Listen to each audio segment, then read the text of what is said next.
So let me close by offering 5 principles, 5 ideas for getting from here to there.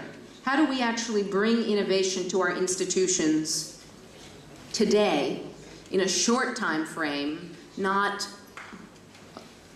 taking 10 years? Because we need solutions that we can actually develop now. The first should be obvious from just the theme of the talk, is the importance of being open.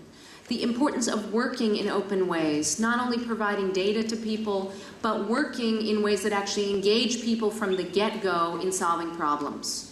So again, when we launched this Open Government Initiative, we started what some people refer to as inside-out policymaking.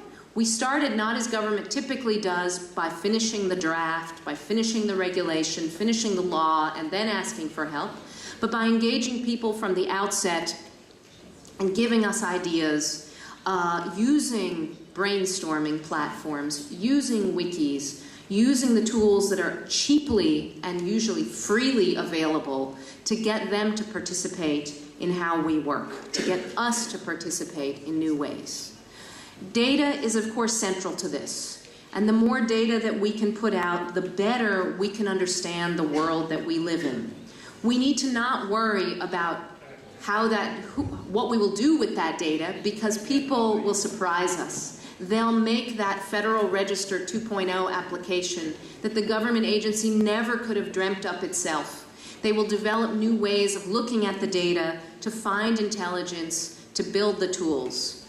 Third, if we want to unleash the power of open innovation, we have to invest in platforms.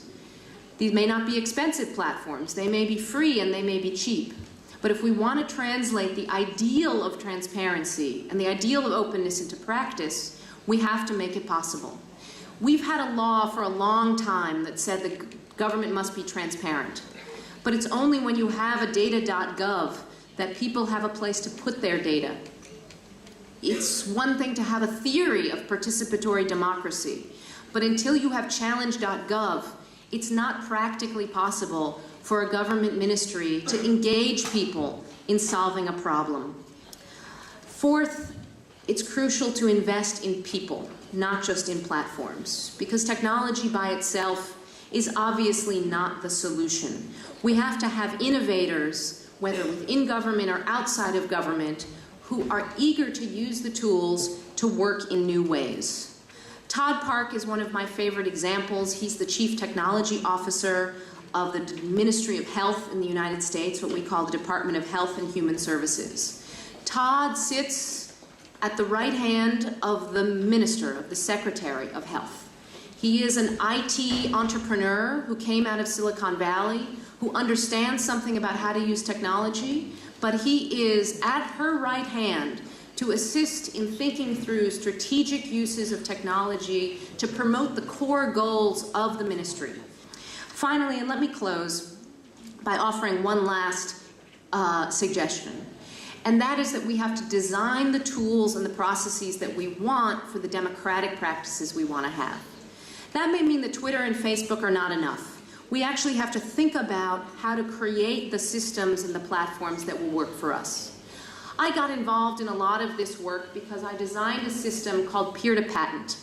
It was a system to enable, and a process and a series of policies to enable scientists and technologists and engineers to contribute better information to the National Patent Office for whether a patent application was truly new as the law required. So very simply, we designed a process that was open, that created teams of people working on an application, allowed people to police each other's work, to comment on each other's work, and at the end of the day, to rate each other's suggestions, to say, not, I think this is a fun idea or a funny idea, but this is a relevant piece of information that the government officials should consider. The software by itself was then able to calculate which are the top 10 pieces of information that the government officials should look at and deliver that information. So the person tasked with making the final decision isn't overwhelmed with 100,000 comments, but has a manageable amount of information that can help him or her to do her job better.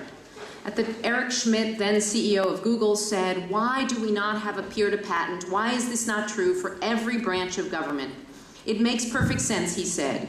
Use all those people who care so passionately and who have a lot of free time to help you.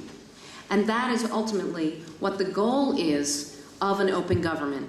Because what we want to do is to move is to realize really the vision that we once had for the White House, which was to make it, or for any kind of government, the White House, the Italian government, the Greek government, the Libyan government, whatever it may be, to turn the White House, metaphorically speaking, government, into the people's house.